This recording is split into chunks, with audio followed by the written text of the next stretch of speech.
Good morning students, कैसे हो? इन previous lecture we are discussing about chemistry of actinides and the topic is difference between the properties of actinides and the properties of lanthanides. तो मैंने last class में properties में differences को समझा दिया था, तो इस क्लास में हम उनको राइट डाउन करेंगे।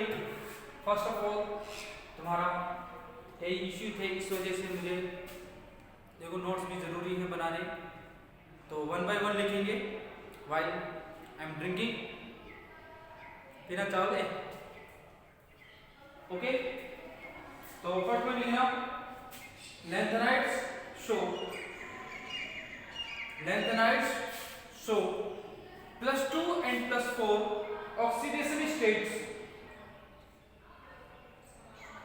+2 and +4 oxidation states as well as +3 as well as +3 as well as +3। दूसरे कॉलम में एक्टिनाइड्स भी लिखना। Actinides show +2 to +7 oxidation states, +2 to +7 oxidation states as well as +3। कुछ एक्टिनाइड्स होते हैं जो +3 शो नहीं करते, कुछ सिर्फ एक है तो जो +3 शो नहीं करता, बाकी सब +3 शो करते हैं, उसके साथ +2 और +7 भी करते हैं। ठीक है, पॉइंट नंबर 2 किसके बारे में था? लिखना point number 2, earlier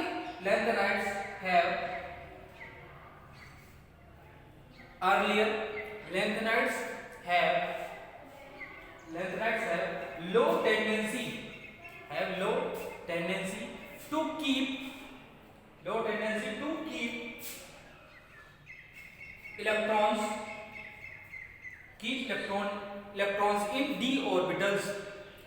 electrons in d orbitals, actinides में लिखना earlier actinides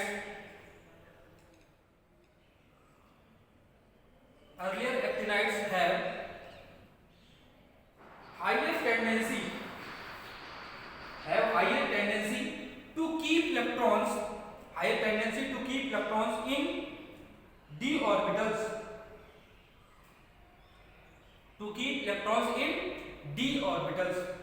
बात की थी।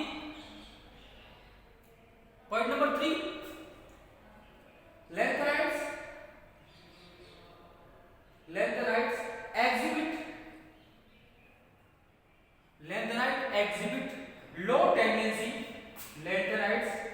exhibit low tendency of formation of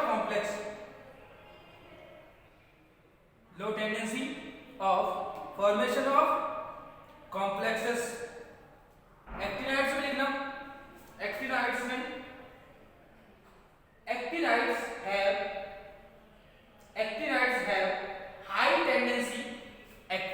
have high tendency to form complexes। Reason हमने बहुत डिटेल में डिस्कस किया था। ठीक है, इसकी टेंडेंसी ज्यादा होती है कॉम्प्लेक्स फॉर्मेशन की, इसकी कम होती है। नेक्स्ट पॉइंट लिखना, पॉइंट नंबर 4 या पॉइंट नंबर 5 जो भी है,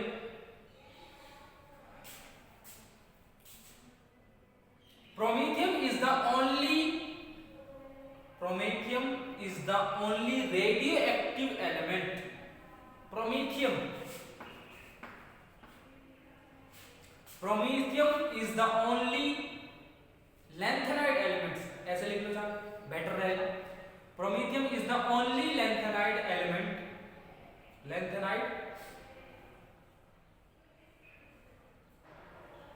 which is radioactive, या promethium is the only radioactive elements.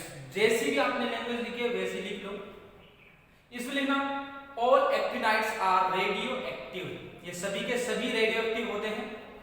All actinides are radioactive, radioactive. Point number 5,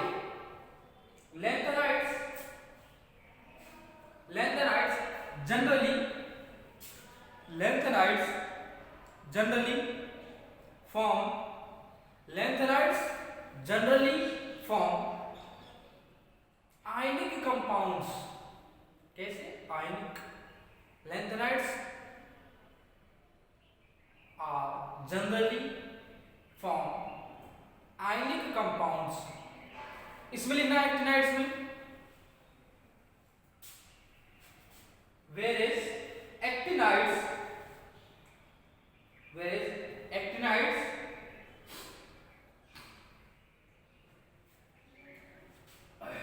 actinides form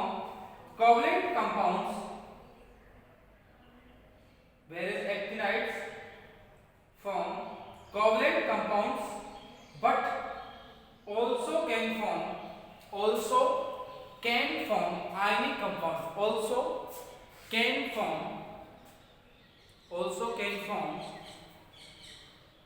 ionic compounds।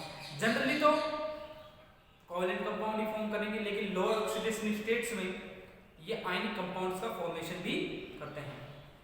But also form ionic compounds, but also can form ionic compounds। Point number 6, magnetic properties of lanthanides can be explained easily।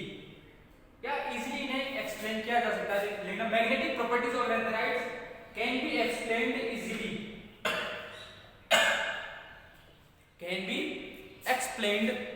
easily, तो actinides on the other hand, actinides में लिखना, but magnetic properties of actinides are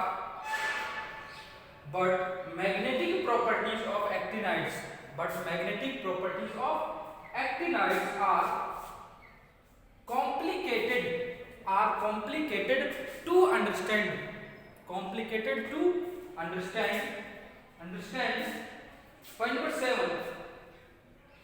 Point number 7, lanthanide में tri and tetra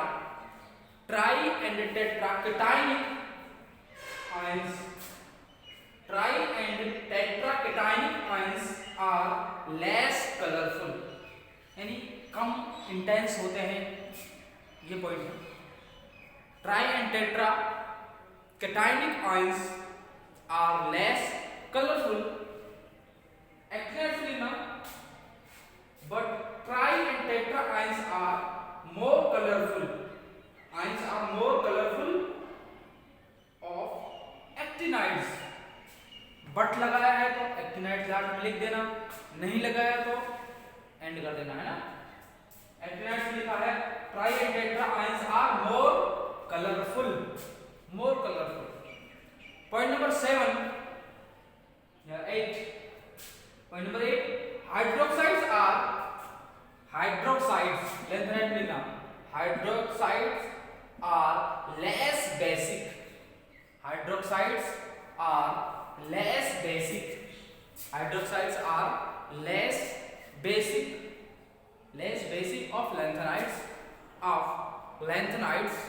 of lanthanides। Actinides में लिखा, actinides ठंडी चाय लाया ऐसा मत किया, गर्म नहीं बिल्कुल, पर मौसम ठंडा ये वाले सब। एक्टिनाइड्स आर या फिर ऐसे ऐसे, हाइड्रोक्साइड आर मोर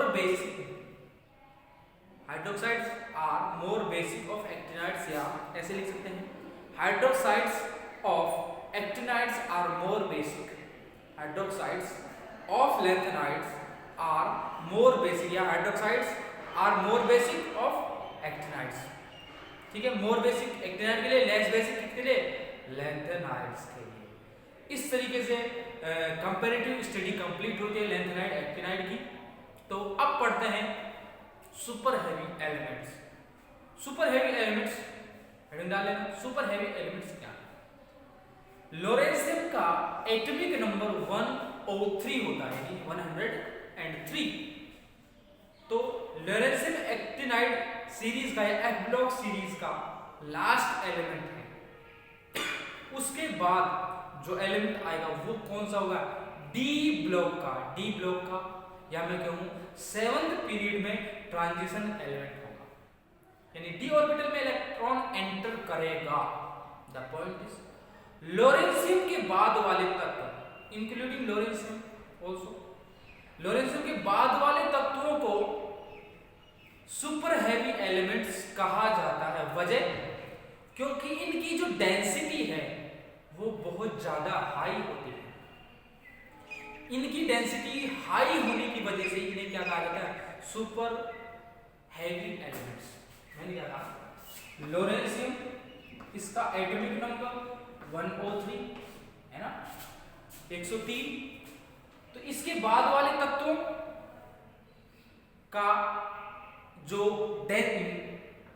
इसके बाद वाले तत्वों की यानी एलिमेंट्स की डेंसिटी हाई होने की वजह से उन्हें क्या कहा जाता है? बाद वाले तत्वों को क्या कहते हैं? Super heavy elements.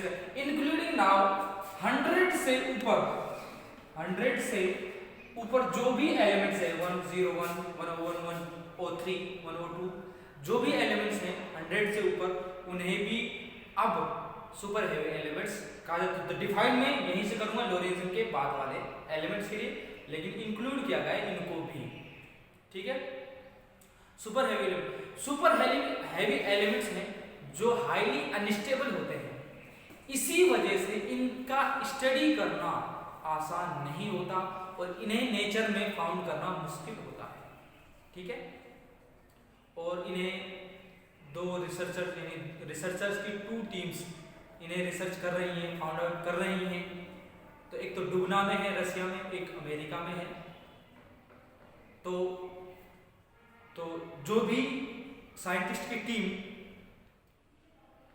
उस एलिमेंट को सर्च करती है, किसी भी एलिमेंट को सर्च करती है, न्यू एलिमेंट्स को सर्च करती है, तो उनके पास होता है उनका नाम रखना। लेकिन आईयूपीएसी ने 100 से ऊपर के तत्वों के 100 से 100 से ऊपर के एलिमेंट्स के नोमेनक्लेचर किया कि जो भी आईयूपीएसी ने अपने पास भी रखा और उन लोगों के पास भी अधिकार है कि वो उस एलिमेंट का कुछ भी नाम रख सकते हैं। जो भी टीम उसको सर्च करेगी, रिसर्च करेगी, जो भी फाइंड आउट करेगी। तो आईयूपीएसी ने नोमेनक्लेचर के सम मेथड्स बताए थे। मेथड्स पढ़ने से पहले, रूल्स पढ़ने से पहले थोड़ा सुपर हैवी एलिमेंट्स के बारे में लिखते हैं। तो हेडिंग डालना super heavy elements.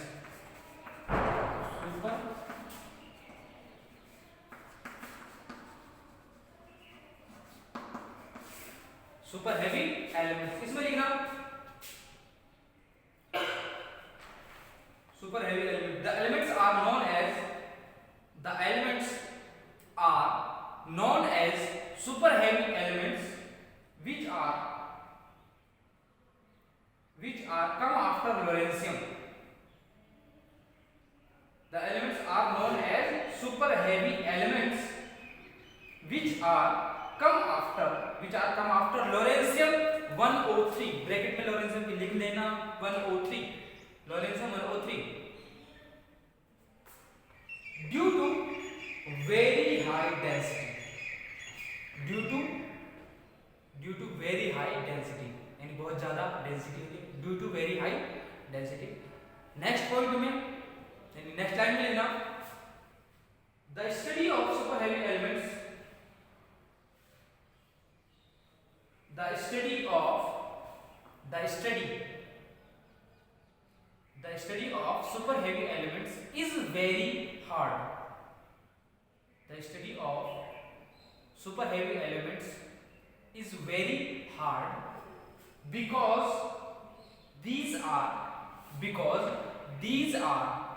what these are? These super heavy elements, because these are highly unstable, these are highly unstable। Next line में आईपीएसी के बारे में, IUPAC do the nomenclature.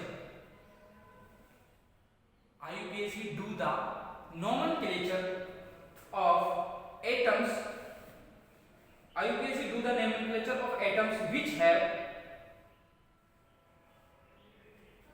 IUPAC do the nomenclature of atoms which have atomic number more than 100, which have atomic number more than 100.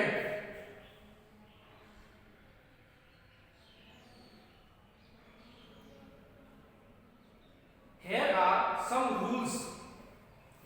Some rules are as following. जो भी लिखना चाहो, here are some rules. अब rules के बारे में discussion करते हैं। उसने कहा कि 100 से ऊपर के जितने भी एलिमेंट्स हैं वो 3 डिजिट्स में हैं, यानी 100 से यदि इतना पॉसिबल हो पाए कि 999 यानी 999 तक एलिमेंट्स की रिसर्च हो जाए, इतना पॉसिबल है नहीं, क्योंकि स्टेबिलिटी नहीं है यहाँ तक, यानी 110, 115, 116 तक भी सर्च करना मुश्किल है। इसलिए आवर्त सारणी यानी पीरियडिक टेबल के इंक्रीज होने के चांस नहीं, क्योंकि स्टेबिलिटी है वो बहुत ज़्यादा डिक्रीज कर जाती है, क्योंकि अनस्टेबिलिटी बढ़ जाती है जैसे। इसलिए कितनी डिजिट्स हैं? 3 डिजिट्स हैं, ठीक है। तो 3 जितनी डिजिट्स हैं उनकी डिजिट्स के लिए पर्टिकुलरली एक रूट नेम है। एवरी डिजिट के लिए एक क्या है? रूट नेम है। रूट नेम है, ध्यान से सुनो। और जितनी डिजिट हैं उतने ही सिंबल में लेटर्स होंगे। मैंने कहा सिंबल में लेटर्स कितने? 3। यदि सिंबल 3 लेटर का 3 डिजिट है तो वर्ड कितने होंगे? किसमें? नेम में। कितने होंगे? 3। जैसा कि आप समझना चाहो, नेम में कितने वर्ड होंगे? 3। सिंबल में कितने लेटर होंगे? 3। कितने डिजिट का एटॉमिक नंबर है? 3 डिजिट का है। तो रिमेंबर, सिंबल में कितने लेटर? 3, और वर्ड में कितने होंगे? 3 होंगे। और एवरी डिजिट है ए पर्टिकुलर सर्टेन या root name. Every digit have a particular root name, certain root name, ठीक है। अब रूट नेम क्या क्या हो सकते हैं? अब देखो डिजिट कितनी पॉसिबल है? डिजिट्स आर ओनली 10 इंक्लूडिंग 0, ठीक है। कितनी डिजिट्स हो सकती है? तो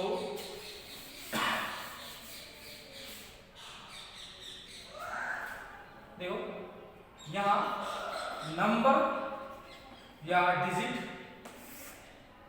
यहां रूट नेम, नंबर या डिजिट 0, 1, थोड़ा बड़ा कॉलम बनाओगे सफिशिएंट, थोड़ा सा बड़ा बनाता हूं, 1 मिनट।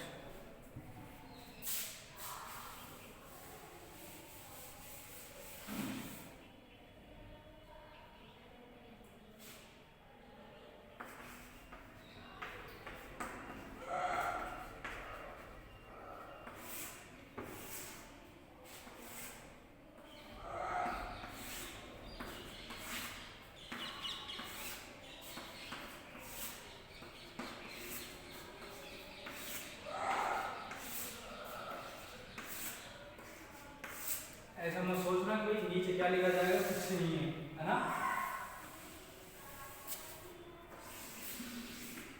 ठीक है, देखो 0 के लिए जो रूट नेम होता है क्या होता है? नील।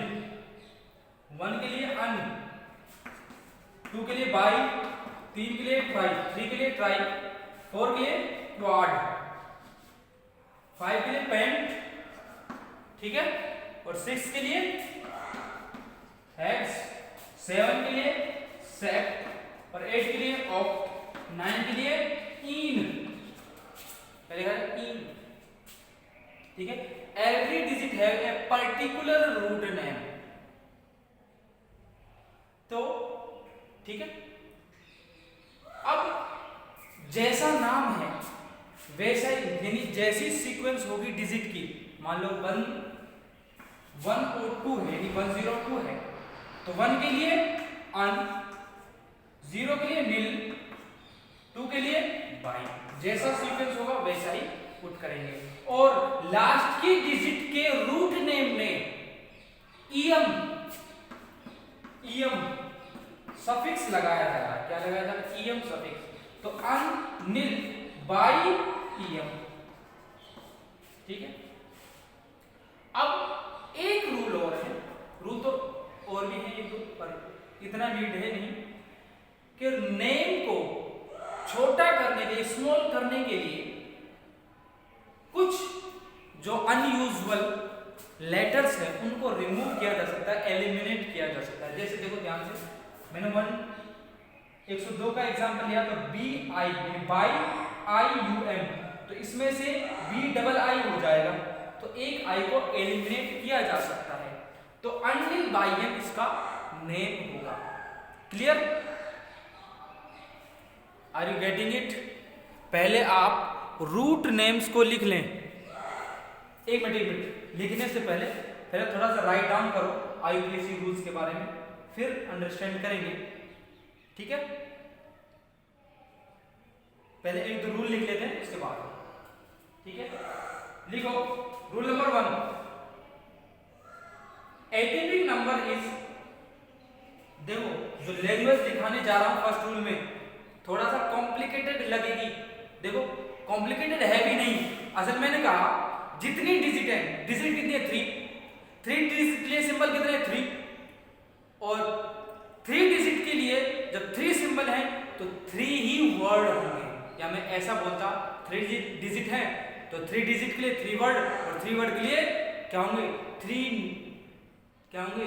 लेटर्स होंगे। देखो यू सिंबल के लिए पहला यू, एन बी, ये इसका क्या होगा? सिंबल होगा। देखो 1 के लिए अन है, तो अन का फर्स्ट लेटर क्या है? यू।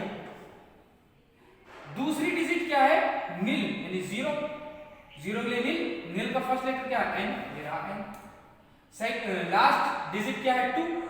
2 के लिए रूट नेम क्या है? बाई, ये रहा बाई। ठीक है, बाई का बी, ये रहा बी। ईएम क्या है? सफिक्स है। ईएम रिप्रेजेंट करता है ये क्या? मेटल्स है।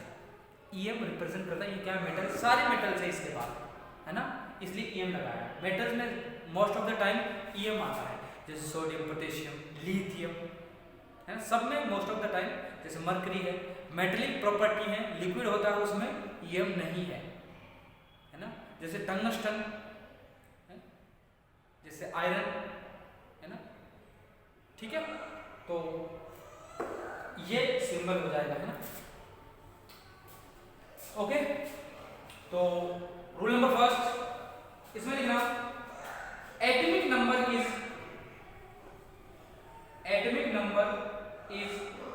in 3 digits. Atomic number is in 3 digits. So symbol of elements.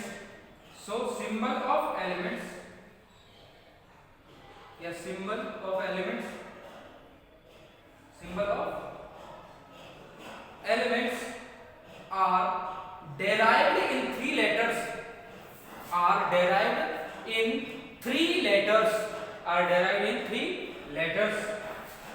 letters. And names are written in 3 words. Names are written in 3 words. Names are written in 3 words.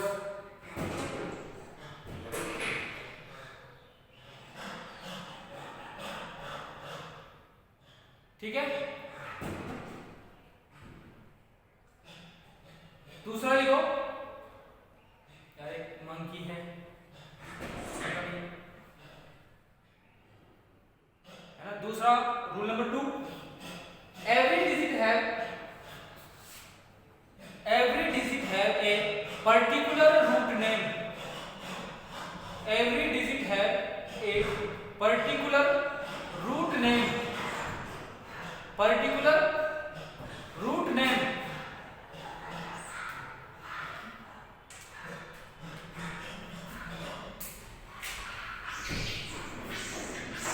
Particular root name, ये table बनाएंगे जल्दी से बनाओ table,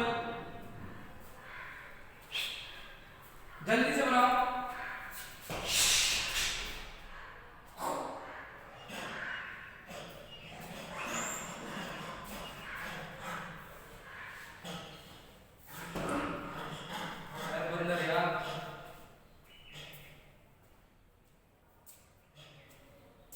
चिड़े पड़े,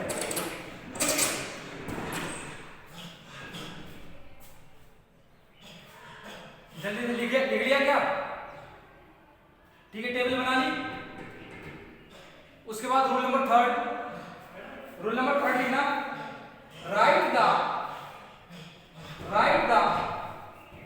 root name of digit, write the root name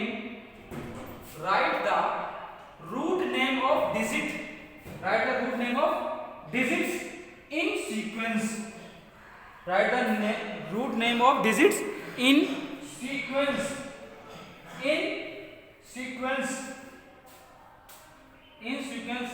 and write the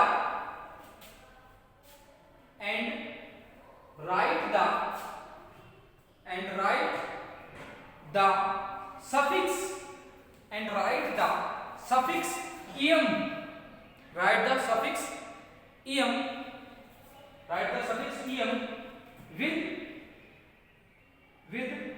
root name of last digit, write the suffix em with root name of last digit, जैसे 2 है 3 है जो भी हो उसके साथ लिखनी है जो em सफिक्स है वो लास्ट डिजिट। एग्जांपल लिखने से पहले पॉइंट नंबर 4 लिख दो, फिर एग्जांपल सारे लिखो। एग्जांपल यहां लिख लो, एग्जांपल लिख लेना 102 का, ठीक है, 103 का लिखो, ऐसा करो 4 का लिखो, है ना, ज्यादा बेटर रहेगा। ये जो रूल है ना, एक लेटर को हटा देते हैं और नेक्स्ट इसमें क्लियर हो जाएगा, है ना। तो 104 के लिए लिखना अनिल क्वाडियम, ठीक है, और सिंबल क्या लिखोगे, UN Q, अनिल क्वाडियम, ठीक है। तो लास्ट रूल लिखोगे अनिल क्वाडियम, लास्ट रूल लिखोगे,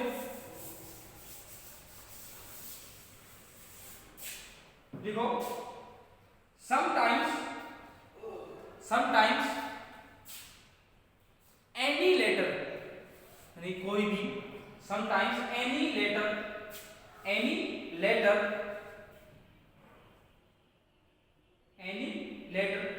be eliminated, any letter can be eliminated to short,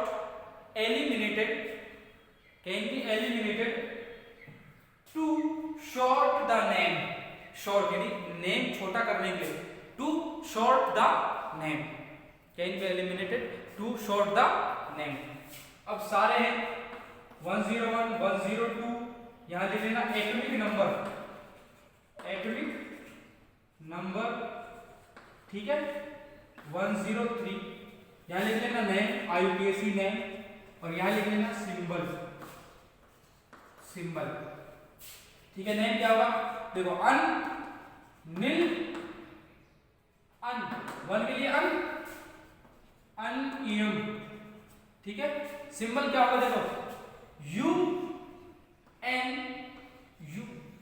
ठीक है, UN अनिल अनियम, और इसके लिए अनिल, 2 के लिए बायम, देखो आई को हटा दिया, डायरेक्ट लिख रहा हूं मैं, UNB, 103 के लिए अनिल ट्राइयम,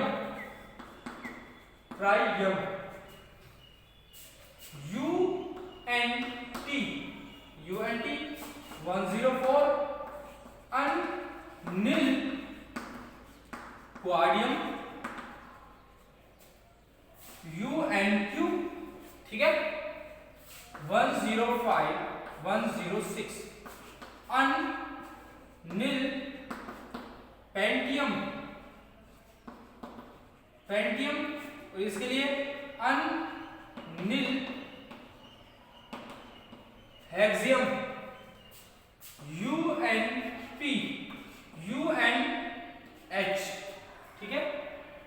107 के लिए अनिल 7 के लिए क्या है सेप्टियम और सिंबल होगा देखो UNS। दोनों जो तीनों डिजिट है उनके लिए जो रूट नेम लिखे हैं उनका फर्स्ट लेटर SNU, तो नेम होगा UNS, ठीक है। 108 अनिल 8 के लिए क्या 1 के लिए क्या ऑक्टियम और 9 के लिए अनिल इनियम और 1 यानी 110 के लिए 110 के लिए